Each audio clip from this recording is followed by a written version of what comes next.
Hello everyone. हमने last lecture में example 8 तक देखा था और वो भी इसी टाइप का सिमिलर क्वेश्चन देखा था। तो उससे हम आगे बढ़ते हैं। आज एग्जाम्पल 9, 10 और एक्सरसाइज 1.3 करेंगे। ठीक है। So example 9, show that 0.235 dot dot dot is equal to 0.235 bar express in P by Q form. Okay.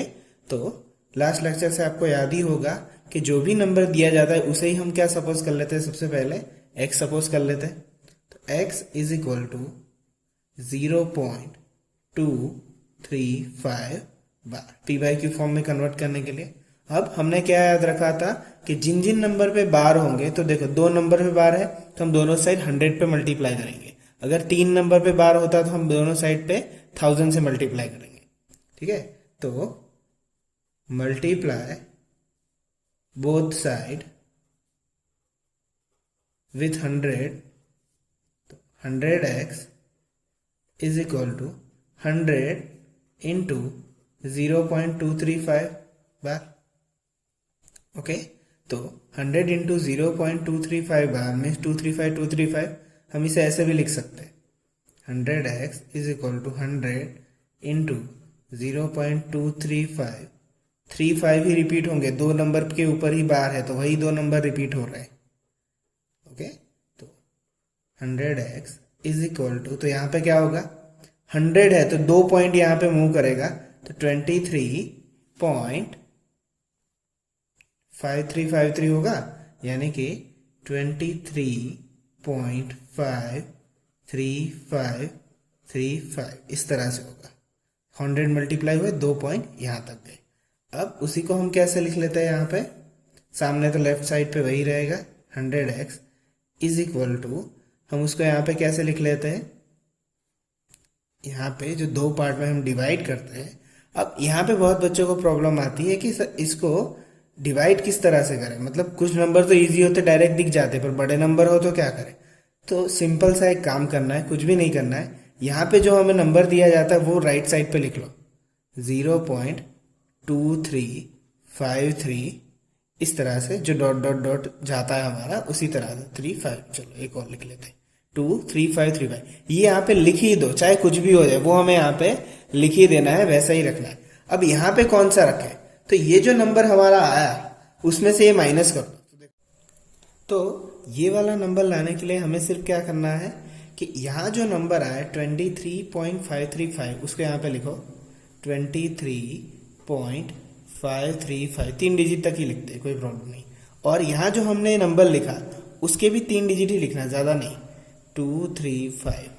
अब इसको माइनस करो, 0 0, 5 में से 2 जाएगा 3, यहाँ पे माइनस करना है 23.2। तो क्या है, 23.200 है, हमें सिर्फ दो नंबर की ज़रूरत है। तो यहाँ पे क्या लिख दो, 23.2। ठीक है। अगर ये डायरेक्ट ना, वरना देखो इन दोनों का अगर एडिशन करोगे तो आपको इवेंचुअली क्या मिलेगा, यही आके मिलेगा 23.5352535। ओके। तो इस तरह से हम लिखेंगे।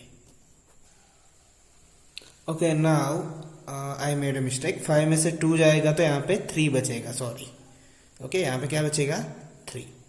तो यहाँ पे हम लिख लेते हैं 100x is equal to 23.3 plus ये क्या हो जाएगा, x हो जाएगा, क्योंकि ये पूरा तो हमने ऑलरेडी क्या लिया हुआ है, x लिया हुआ है। तो उसे हम यहाँ पे ले लेते हैं लेफ्ट साइड पे। 100x minus x is equal to 23.3 को हम कैसे लिख सकते हैं, 233/10 लिख सकते हैं। तो 100x माइनस एक्स कितना होगा, 99x is equal to 233/10। Then x is equal to 233 और 99 10 जा कितना हो जाएगा, 990। तो x इज इक्वल टू कितना आएगा हमारा, 233 डिवाइडेड बाय 990। तो ये हमारा आंसर है। Now example 10, find an irrational number between 1/7 and 2/7। देखो क्वेश्चन अच्छे से समझना कि इरेशनल नंबर पूछा इन दोनों के बीच में, और ये दोनों तो कैसे रेशनल नंबर है, पी बाई क्यू फॉर्म में। ठीक है। तो रेशनल इरेशनल पहले हम ये सम सॉल्व कर लेते हैं, इसके बाद में एकदम क्लियर हो जाएगा आपको। तो देखो 1/7 को आप कैसे लिख सकते हो, हम पहले उसके डेसिमल फॉर्म निकाल लेते हैं। हमने वो लास्ट लेक्चर में लिखा था, सीखा था। 1 से पार्ट नहीं चलेगा तो 0 पॉइंट लग जाएगा, 7 1 जा 7, देन यहाँ पे 3 बचेगा, 7 4 जा 28, तो यहाँ पे क्या आएगा 2 0, तो 7 2 जा 14, तो यहाँ पे आएगा 6, 7 8 जा 56, 4 0, 7 5 जा 35, अगेन 5 आया, सो 0, 7 7 जा 49, 1 0, 7 1 जा 7, then 3 0 and 7 4 जा 28। ओके, यहाँ पे जगह नहीं है, मैं ऊपर ले रहा हूँ, यहीं से हम करेंगे।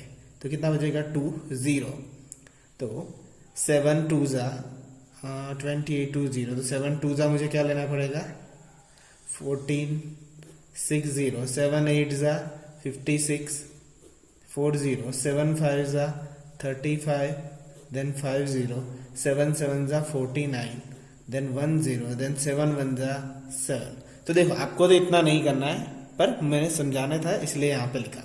तो देखो 1 4 2 8 5 7 यहाँ तक ठीक था। अब पूरा ही नंबर बाद में यहाँ पे रिपीट हुआ है, मैं बोल देता हूँ, थोड़ा लिखने में मिक्स हो गया इसलिए। 1 4 2 8 5 7 वो भी उतना ही रिपीट हुआ, देखो जितना था उतना, और अगेन 1 आया, यानी कि ये नंबर रिपीट हो रहा है। तो हम 1/7 को कैसे लिख सकते हैं 0.142857 मैं बार लिख सकता हूँ, क्योंकि यही नंबर बार बार रिपीट होके आगे चला जाएगा। ठीक है, तो यानी 1/7 का मतलब क्या है 0.142857 है।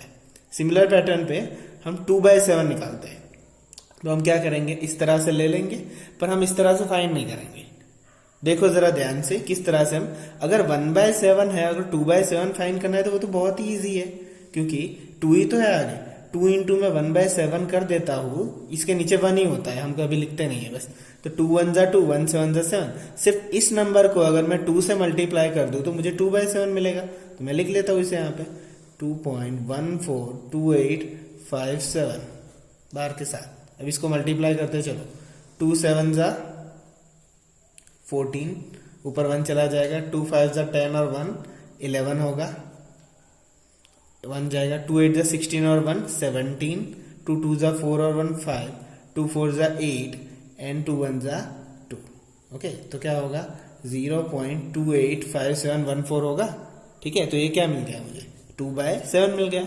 अब इसके बीच का, इन दोनों के बीच का कोई भी इरेशनल नंबर पूछा है। क्या पूछा है इरेशनल नंबर। अब देखो उसको हम समझते हैं इरेशनल नंबर कहते किसे और किस तरह से लिखे जाते हैं उनको, तो उसकी थियरी समझते बाद में इसका आंसर लिखते हैं। तो चलो इस थियरी को समझते। तो इसमें मेन 3 ही चीजें जो आपको याद रखनी है अच्छे से। देखो टर्मिनेटिंग नंबर, सबसे पहले कौन से नंबर टर्मिनेटिंग नंबर। तो टर्मिनेटिंग नंबर्स किसे कहते हैं जिसका आंसर आ जाए और आगे नंबर बढ़े नहीं।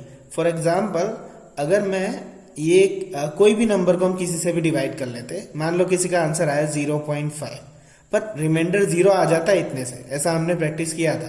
ठीक है, यानी किसी का मान लो 1/2 का ये आंसर क्या आता है 0.5 आता है। अगर आप डिवाइड करना चाहो तो कर सकते हो, या तो फिर किसी का आता है 537, किसी का आता है 0.898, किसी का आता है 0.99923, वॉट एवर नंबर यहाँ पे अटक जाता है, तो ऐसे नंबर को हम क्या कहेंगे टर्मिनेटिंग, और वहां पे 0 रिमाइंडर आ जाता है, ऐसे नंबर को हम क्या कहेंगे टर्मिनेटिंग। अब कुछ नंबर ऐसे होते हैं जो जिसका आंसर ऐसे 0.3333 बढ़ता ही जाएगा, कभी रुकेगा ही नहीं, तो हमने उन नंबर को क्या नाम दे दिया, ऐसे 3 बार दे दिया क्योंकि 3 रिपीट हो रहा है। वैसे ही हम क्या कर देते हैं, कोई भी 14.235 अभी हमने देखा था 3535 होता है, तो हम उसे कैसे लिख लेंगे 14.235 बार लिख लेंगे। ठीक है, तो ऐसे नंबर को क्या कहते हैं जिनका आंसर आ जाता है उन्हें टर्मिनेटिंग, और ऐसे नंबर्स को क्या कहते हैं नॉन टर्मिनेटिंग रिकरिंग कहते हैं। ठीक है, ऐसे नंबर्स को क्या कहते हैं नॉन टर्मिनेटिंग रिकरिंग्स कहा जाता है। अब तीसरा टाइप देखो, जो नॉन टर्मिनेटिंग तो है यानी ऐसा ही होगा बट नॉन रिकरिंग। देखो रिकरिंग में क्या होता है कि एक ही नंबर बार बार रिपीट होता जाता है, जो एंड में होते हैं 2 होते हैं तो 2, 1 होता है तो 1। But non terminating non recurring में मैं यहाँ पे लिखता हूँ फॉर एग्जाम्पल 4.1002, फिर आता है 10003, फिर आता है 1002003। देखो कोई भी नंबर रिपीट हो रहा है क्या, पर इसका कोई एंड नहीं है, ठीक है, ये चलता ही जाएगा, आगे कोई भी नंबर कभी भी रिपीट नहीं होगा। इसमें तो देखो आगे जाके क्या हो जाता था, रिपीट हो जाता था। तो जो रिपीट होता है उसे रिकरिंग कहते हैं, जो रिपीट नहीं होता है उसे हम क्या कहते हैं, नॉन रिकरिंग कहते हैं। ठीक है, आई होप ये क्लियर हो गया होगा। अब इसमें इंपॉर्टेंट पॉइंट क्या है हमारा, कि ये जो टर्मिनेटिंग और नॉन टर्मिनेटिंग जो भी नंबर है, इन दोनों ही नंबर को हम रेशनल नंबर के नाम से जानते हैं। क्या बोलेंगे उनको, रेशनल नंबर्स। ठीक है, ये जो टर्मिनेटिंग है, नॉन टर्मिनेटिंग, रिकरिंग है, इन दोनों को ही हम क्या बोलेंगे, reciprocal number. But non terminating non recurring number है, उन नंबर को हम क्या बोलेंगे, इरेशनल नंबर्स। क्या बोलेंगे बेटा, इरेशनल नंबर्स। वैसे ही दो और एग्जांपल इसके लिख सकते हो, नॉन टर्मिनेटिंग नॉन रिकरिंग के। √2 की वैल्यू क्या होती है एक्चुअली पॉइंट में, ये हमने जब नंबर लाइन ड्रॉ की तब मैंने बताया था 1.41 तो हम अप्रोक्सीमेट मानते हैं, पर उससे बहुत ज्यादा नंबर होते हैं। 1.41, 421 एटसेट्रा आगे बढ़ते जाते हैं। सिमिलरली आप पाई की वैल्यू जो रखते हो 22/7, वो भी अप्रोक्सीमेट होती है, पर एक्चुअली डेसिमल में कितनी होती है, 3.14, देन 159 समथिंग समथिंग, यहाँ से 3 डिजिट तक चला जाता है। ठीक है, तो यहाँ से लेके एक स्टडी के हिसाब से पाई के पीछे हायर कंप्यूटिंग मेथड और एडवांस एल्गोरिदम की मदद से इसके पीछे ऑलमोस्ट 1 ट्रिलियन डिजिट्स है। ट्रिलियन बोल रहा हूँ, बिलियन नहीं, उतने ज्यादा है डिजिट। तो ऐसे नंबर्स को क्या कहा जाता है, नॉन टर्मिनेटिंग नॉन रिकरिंग। इसलिए जो रूट में नंबर आते हैं और जिनका रूट नहीं निकल पाता है, फॉर एग्जाम्पल √5 तो कुछ भी वैल्यू नहीं है उसकी, मतलब वो पॉइंट में आएगा जो हमें नहीं पता है अब तक, तो ऐसे नंबर को क्या बोला जाता है, इरेशनल नंबर बोला जाता है। √3, √5, √4 को नहीं, क्योंकि √4 तो क्या होगा, 2 हो जाएगा, तो वो तो रेशनल में आ जाएगा। ठीक है, अब हम हमारा एग्जाम्पल देखते हैं, आपको और क्लियर हो जाएगा। तो देखो यहाँ पे हमने 1/7 की वैल्यू भी लाई थी 0.142857 एंड 2/7 की लाए थे 0.285714। अब इनके बीच का कोई भी नंबर, पहले दो ही देखो, 14 है और यहाँ पे कितना है, 28। अब पूछा क्या है खास, हमें इरेशनल नंबर पूछा है, यानी रिपीट नहीं चाहिए हमें और एंडलेस चाहिए। तो 14 और 28 के बीच में कोई भी नंबर लिखो पहले, यानी 0 पॉइंट करते मैं लिखता था 15। अब स्टार्ट कर दो, 0 1, उसके बाद 2 0 लगाओ, फिर 1 लिखो, उसके बाद 3 0 लगाओ, फिर 1 लिखो, उसके बाद 4 0 लगाओ, फिर 1 लिखो। रिपीट नहीं करना है, बस 3 डॉट लगा दो, तो ये हमारा क्या हो गया, इरेशनल नंबर हो गया। रिपीट नहीं होना चाहिए और डिजिट चेंजेस होते रहने चाहिए। तो इन दोनों के बीच का है, कोई भी नंबर आप लिख सकते हो।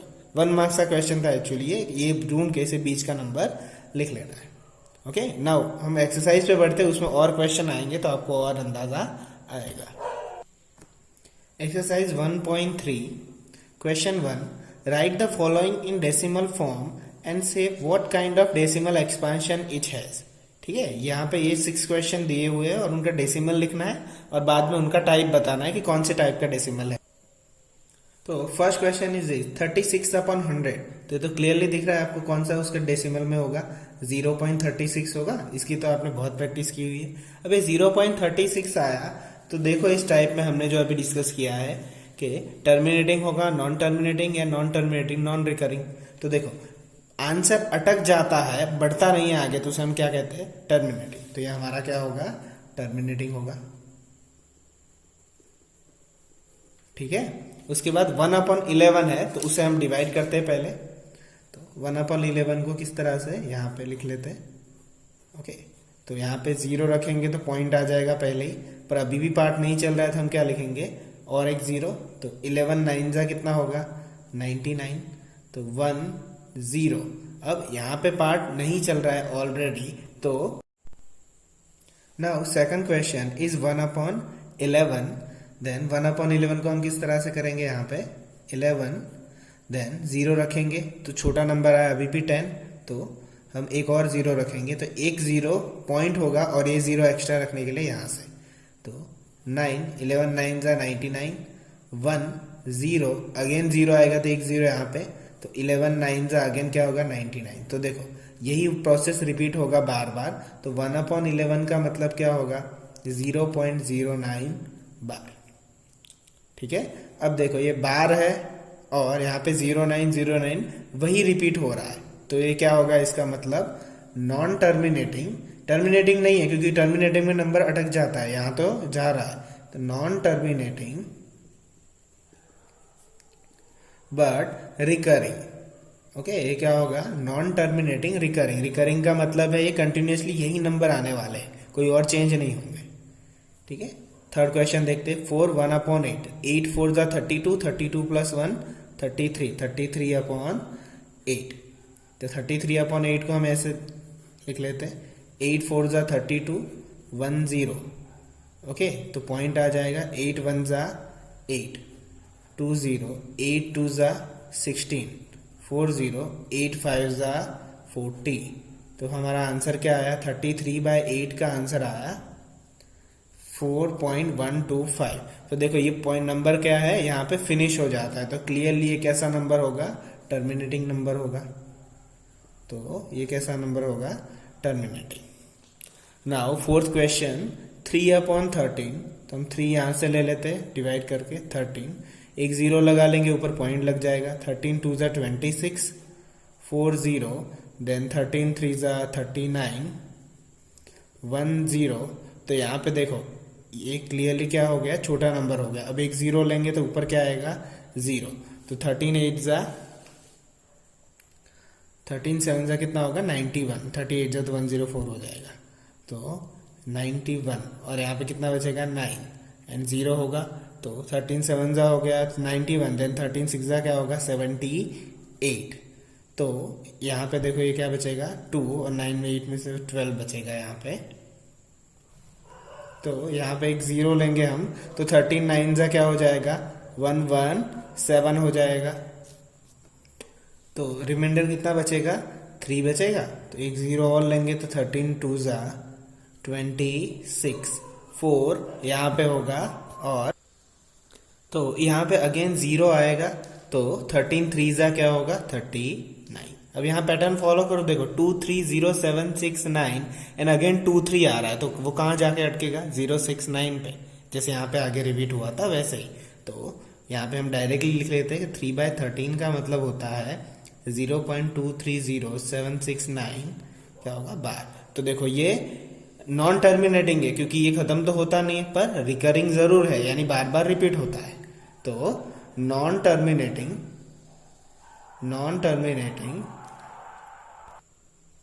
And recurring. ओके, क्या होगा, recurring answer, non terminating recurring answer होगा ये। नाउ फिफ्थ क्वेश्चन, 2/11 दिया हुआ है। तो देखो 1/11 हमने यहाँ पे फाइंड किया है, तो मैं डायरेक्टली 2 मल्टीप्लाई करके फाइंड कर सकता हूँ।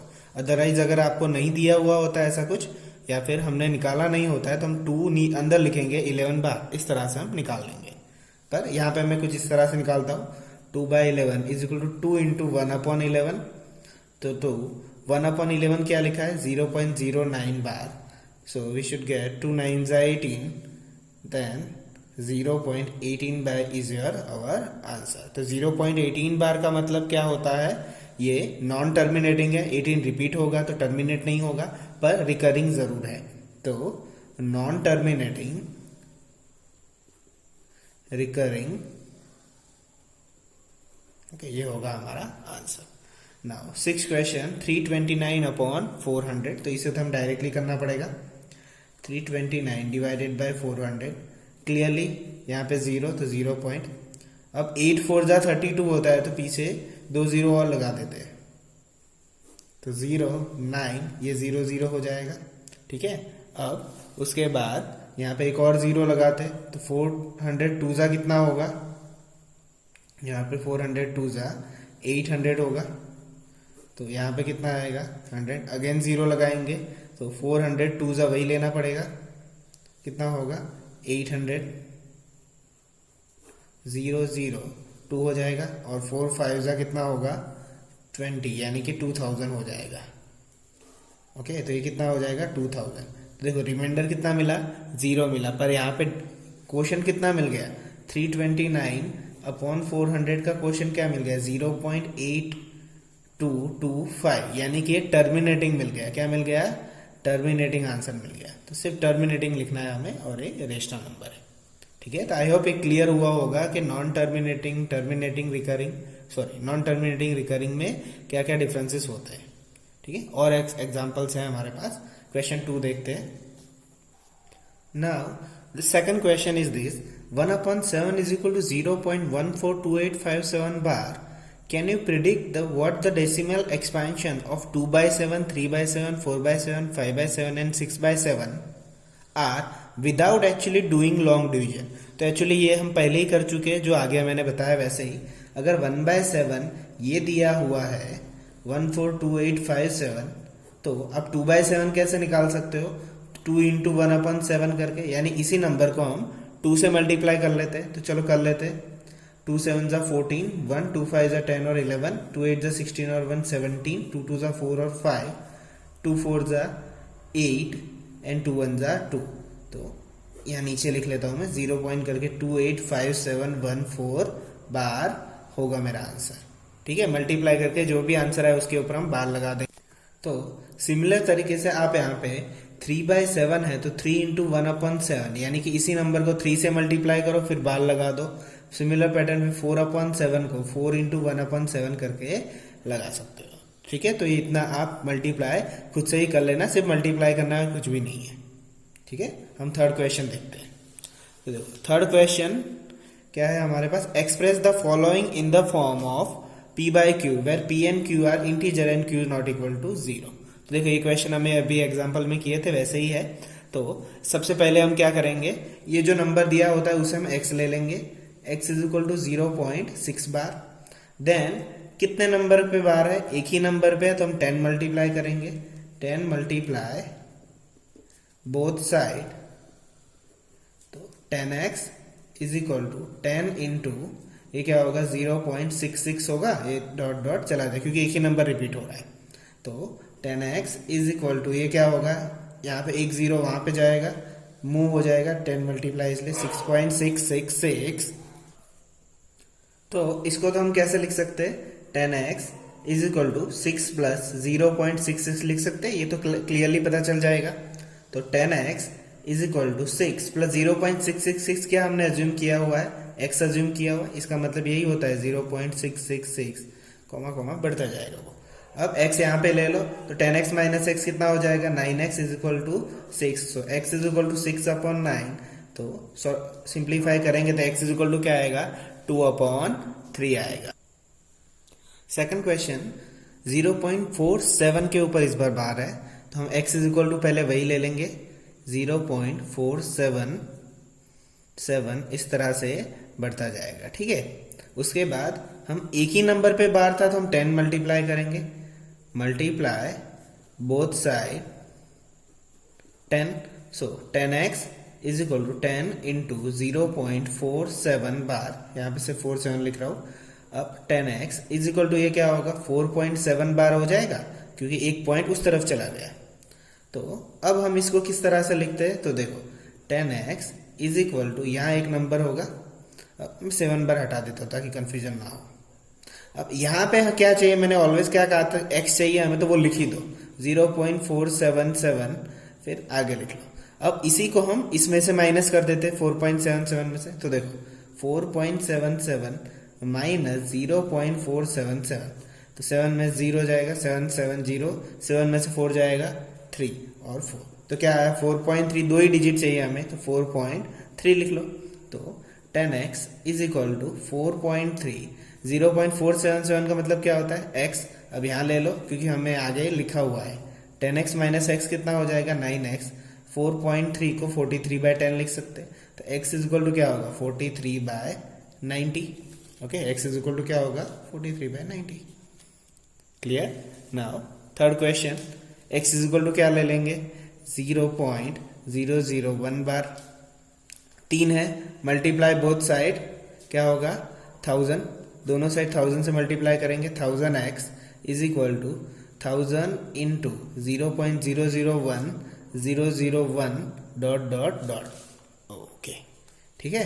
तो अब किस तरह से करेंगे हम कि 1000x इज इक्वल टू, हम यहाँ पे पहले तो लिख ही देंगे, नहीं पहले नंबर लिख लेते, 1000 मल्टीप्लाई तो पॉइंट उस तरफ दे देते 1 2 और 3, यानी कि कितना होगा 1.001001, इस तरह से जाएगा। ओके, अब 1000x is equal to blank, और यहाँ पे लिखी दो जितना है वो 0.001 बार, ठीक है, यानी यही होगा। अब इसमें से माइनस कर दो अगर ना समझ में आए तो 1 में से 1.001 में से क्या माइनस करेंगे हम, 0.001, तो ये 0 हो जाएगा, तो सिर्फ क्या बचा 1, तो 1 लिख दो यहाँ पे। तो 1000x is equal to 1 plus x हो जाएगा, प्लस x इस तरफ ले लो, 1000 में से एक x चला जाएगा तो कितना बचेगा, 99x इज इक्वल टू 1, तो x इज इक्वल टू क्या आएगा, 1/999। तो ये हमारा आंसर है। क्लियर? तो मेथड सेम ही थे, बस आपको थोड़ा प्रैक्टिस की जरूरत है। इस तरह के क्वेश्चन किससे करें, आप 5-6 सम करोगे आपको एकदम क्लियर हो जाएगा। Now fourth question, question 4, express 0.999 up to uncountable in the form of p by q। Are you surprise by your answer, discuss with your teacher करके इंस्ट्रक्शन दिया था। अब यहाँ पे हम पहले देख लेते इसको लिख कैसे सकते हैं। इतना सारा 9 दिया हुआ है तो हम 0.9 बार लिख सकते हैं इसे, क्योंकि एक ही नंबर रिपीट हो रहा है। तो सबसे पहले हम स्टार्ट करते हैं कि p by q फॉर्म लाने के लिए x ही सपोज कर लेते हैं उसको 0.999। अब देखो एक ही नंबर रिपीट हो रहा है तो बोथ साइड पे कितने मल्टीप्लाई करेंगे, 10 मल्टीप्लाई करेंगे। So multiply both side 10, so 10x is equal to 10 into 0.999 and then so on। okay, अब 10x is equal to क्या हो जाएगा, एक पॉइंट राइट साइड मूव कर लो, 9.999 and then continue। तो अब हम इसे कैसे लिख सकते हैं, 10x is equal to 9 plus 0.99 लिख सकते हैं, तो क्लियरली विजिबल होता है। ओके, सो ये क्या हो जाएगा, x हो जाएगा। तो 10x is equal to 9 plus x, then here x minus हो जाएगा, 10x माइनस x कितना हो जाएगा, 9x and 9। then after that x is equal to 9/9 we get 1। तो x is equal to हमें क्या मिला, 1 मिला। अब यहाँ पे ये है कि सरप्राइज बाय आंसर क्यों लिखा हुआ है, क्योंकि हमें p by q फॉर्म में जाना चाहिए था। तो यहाँ पे सिर्फ 1 ही है, तो उसका नीचे 1 के नीचे भी 1 होता है, पर हम कभी लिखते नहीं है। ठीक है, और यहाँ पे देखो ये इतना बड़ा नंबर है, वो किसके क्लोज आया, 1 आया। तो आप 5th या 6th स्टैंडर्ड याद करो कि अप्रोक्सीमेशन में जो आंसर आते थे तो आपको ऐसा बोल देते थे, जब कभी भी 0.999 आता था तो बोल देते ये तो इतना 1 के क्लोज है तो हम लिख देंगे। तो एक्चुअली में कैसे प्रूव होता है, ऐसे प्रूव होता है कि ये नंबर कितना क्लोज है, तो इसका आंसर कितना आता है, 1 आता है। ठीक है, तो I hope 4th question clear होगा। 5th क्वेश्चन देखते हैं, what can the maximum number of digit be in the repeating block of digit in the decimal expansion of 17। यानी ये पूछ रहा है कि 1 को 17 से डिवाइड करो तो कितने मैक्सिमम डिजिट आएंगे। तो वो तो हम डिवाइड करके ही देख लेते हैं कितने आते हैं। चलो हम यहाँ पे देख लेते हैं कि 1 को 17 से डिवाइड करेंगे तो क्या होगा। तो 17 से तो 0 लेंगे तो पहले तो पॉइंट आ जाएगा, फिर एक और 0 लेंगे तो यहाँ पे 0 आ जाएगा, फिर 17 5 85। सो 5, 9 में से 8 जाएगा 1, एक और 0 लेंगे तो 17 7 119, 17 8 136 एंड 9 153। तो 17 8 136, 10 में से 6 जाएंगे 4, 14 में से 1, एक और 0 होगा तो अगेन 17 8 कितना होगा, 136 होगा। सो 4 0, 17 2 34, then 6 0, 17 2 33, 17 3 51। so, यहाँ पे 9 बचेगा 0, उसके साथ 17 5 85, 5 0, 17 2 34, then 34 15 में जाएंगे 16 और एक और 0 लगेगा तो 17 8 17 9 153 होगा। तो 153, देन क्या बचेगा यहाँ पे, 160 में से 153 जाएंगे तो 7, मैं 7 यहाँ पे लिख लेता हूँ। ठीक है, यहीं से स्टार्ट करते हैं डिवीजन करने के लिए, जगह नहीं है इसलिए। सो आगे क्या होगा, 17 से 17 3 51, 17 4 68, तो 68 2 0 होगा यहाँ पे, 17 1 17, देन यहाँ पे क्या बचा 3 0, 17 1 17, तो यहाँ पे 3 बचेगा और 1, 17 7 119, 17 7 119, 10 में से 9 जाएंगे 1, 13 12 में से 1 0, 17 5 85, 17 6 102, 17 6 जा 102 and 8 get 17 4 जा 68. ओके तो यहाँ पे क्या बचेगा 12 1 0 17 7 जा 119 देन वी गेट 1 तो 0 और 0 एक और होगा तो यहाँ पे 0 आएगा। तो देखो अब यहाँ से लेके आगे आएगा 17 5 जा 85। तो देखो यहाँ तक जो है वो हमें बोला था कि कहाँ से नंबर रिपीट होंगे। तो देखो ये कितने डिजिट है 1 2 3 4 5 6 7 8 9 10 11 12 13 14 15 और 16। तो हमारा आंसर है 16 डिजिट के बाद हमारा जो नंबर है वो रिपीट होगा। क्लियर है? क्वेश्चन में क्या देखा था, एक बार फिर से इंस्ट्रक्शन देख लो। What can the maximum number of digits be in the repeating block. तो बेटा 16 डिजिट के बाद ये नंबर क्या होगा, आंसर रिपीट होगा। तो आपको ये इतना यहाँ पे लिखना है कि आपको यहाँ पे लिखना कैसे 1/17 इज इक्वल टू 0.05882352941176 एंड 47। तो इतने के ऊपर आपको बात करना है, ये आपका आंसर है। नेक्स्ट क्वेश्चन देखो, क्वेश्चन 6।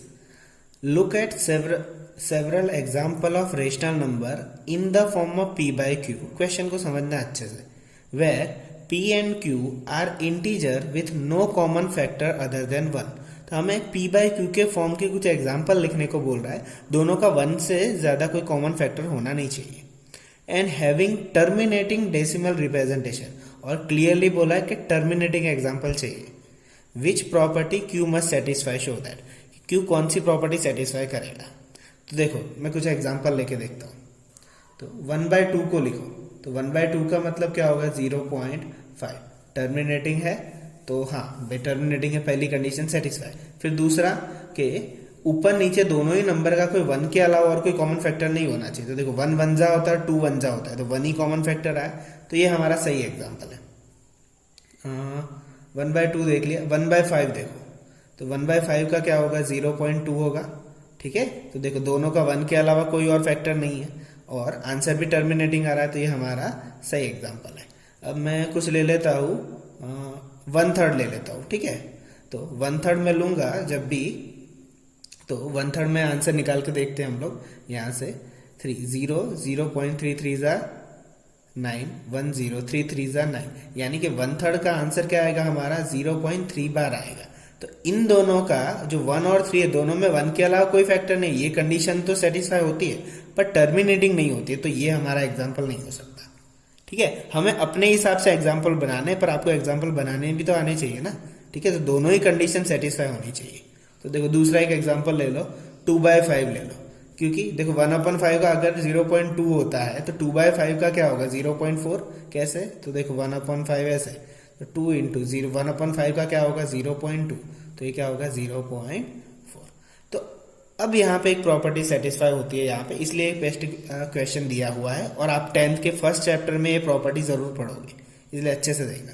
तो देखो कि Q जो है, Q कहाँ होता है डिनोमिनेटर में, तो जो डिनोमिनेटर में नंबर है वो कोई पर्टिकुलर प्रॉपर्टी सेटिस्फाई कर रहा है। देखो हर एक में या तो 2 नंबर आ रहा है या तो 5 नंबर आ रहा है। आप कोई भी एग्जाम्पल उठा के देख लो, कोई भी और भी एग्जाम्पल लेना है तो आप लिख सकते हो। देखो 7/8 देख लो, तो अगर 7/8 आप निकालोगे तो आपका क्या आंसर आएगा 0.875 आएगा अगर आप डिवाइड करोगे तो 8 में भी देखो कौन सा फैक्टर आ रहा है 2 आ रहा है। ठीक है, तो यहाँ पे प्रॉपर्टी कौन सी सेटिस्फाई हो रही है कि Q जो होता है रेशनल नंबर में, उसमें Q के अंदर या तो 2 का कोई भी पावर होता है या तो 5 का कोई भी पावर होता है, दोनों में से, इसलिए इस प्रॉपर्टी को इस तरह से लिखा जाता है। ओके, ये 10th में आएगा, सिर्फ अभी तो सिर्फ इंट्रोडक्शन दिया है इस प्रॉपर्टी का, आपको समझ में आए इसलिए। अगर डोंट वरी, अच्छे से समझो और ये एग्जाम्पल याद रखो, जो भी है वो आपके एग्जाम पे लिए काम आ जाएगा।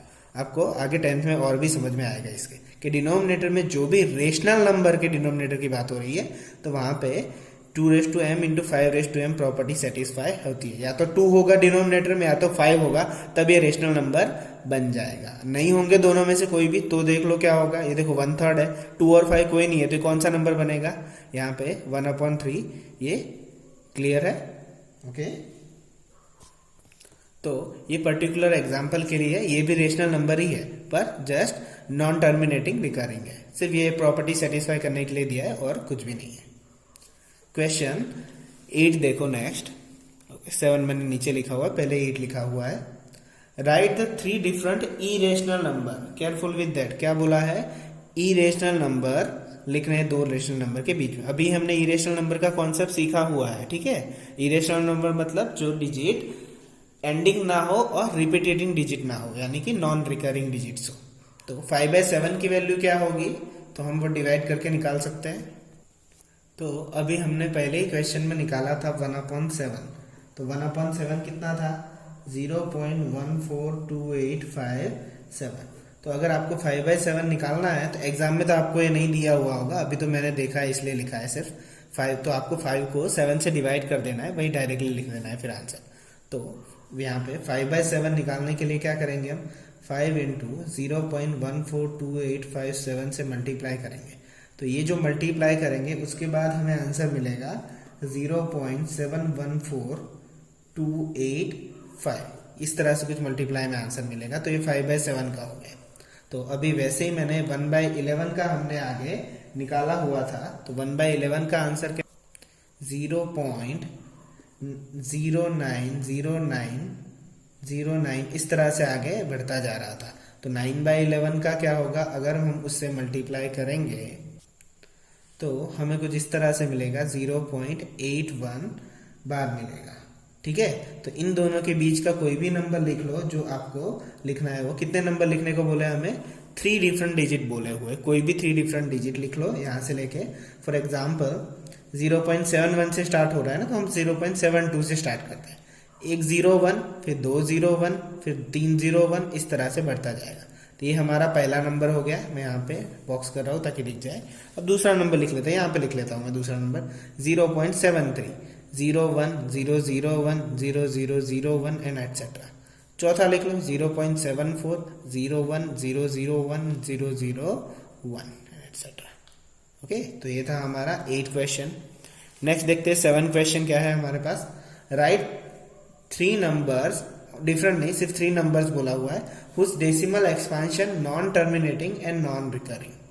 देखो केयरफुल विद दैट, यानी ये कैसे number non terminating and non recurring, यानी कि ये हमें इरेशनल नंबर लिखने को बोल रहा है, ठीक है। ऐसे कितने हैं हमें अभी देखा था आगे कि आप √2 का लिख लो या कोई भी लिख लो, कोई भी नंबर लिख लो चलता है। 3 यहाँ पे बोले हुए ना, हम कोई भी 3 लिख देते। फॉर एग्जाम्पल 0.4141141114 इस तरह से देखो, एक भी पैटर्न फॉलो नहीं मिलेगा। कोई भी 2 लिख लो, 0.201, 201 लिख लो, 301 लिख लो, फिर 40 लिख लो। रिपीट नहीं होना चाहिए, कोई भी पैटर्न सेट नहीं होना चाहिए। और पाई की वैल्यू लिख दो 3.1416, उस तरह से आगे आगे बढ़ती जाएगी, ठीक है। तो ये हमारा 7th क्वेश्चन का आंसर था। Now last question of this exercise, question 9, classify the following number as a rational और इरेशनल। यानी कि 2 में डिफाइन करना है, 2 टाइप्स में, या तो नंबर रेशनल होगा या तो इरेशनल होगा। तो √23 फर्स्ट क्वेश्चन है। तो देखो मैंने क्या कहा था, जिसका रूट ना निकले आपको आंख बंद करके क्या लिख देना है, इरेशनल ही आंसर होगा। और जिसका रूट निकल जाए वो हमारा क्या होगा, रेशनल होगा। 225, तो 225 का रूट निकल सकता है, किसका स्क्वायर है, 15 का, तो ये क्या होगा, रेशनल नंबर होगा। थर्ड 0.3796 टर्मिनेटिंग है। एक और स्टेटमेंट हमने पढ़ा था कि terminating and non terminating recurring ये दोनों ही रेशनल होते हैं, और नॉन टर्मिनेटिंग नॉन रिकरिंग वही सिर्फ इरेशनल होता है। उस स्टेप को अच्छे से याद रखना जो रेड स्केच पेन से लिखा था। तो ये क्या होगा, रेशनल होगा। Okay, now next 7.478478। तो यहाँ पे देखो क्या हो रहा है, 478 कैसा हो रहा है, रिपीट हो रहा है। तो इसे हम ऐसे लिख सकते हैं 7.47 बार 8। तो ये भी कैसा होगा, रेशनल होगा। क्यों रेशनल होगा, क्योंकि रिपीट हो रही है यहाँ से। ओके, यहाँ से ये रिपीट हो रहा है, सॉरी यहाँ पे कॉमा था मैंने लिखा नहीं है, ये रिपीट होता जा रहा है, ठीक है। तो ये क्या होगा, रेशनल होगा। यहाँ देखो 1.101001, तो यहाँ पे आप पैटर्न फाइंड नहीं कर पा रहे हो। तो जहाँ पे हमें इस तरह से नंबर रिपीटेटिव नहीं मिलते हैं तो ये क्या हो जाता है, इरेशनल हो जाता है। इसे नॉन रिकरिंग कहा जाता है। Irrational number. ओके, तो इसे अच्छे से इसको प्रैक्टिस करो, कंफ्यूज ना हो जाओ, और होमवर्क में यही एक्सरसाइज कर लेना, और कुछ भी डाउट हो तो मुझे टैक्स कर सकते हो। मिलते हैं नेक्स्ट वीडियो में, बाय।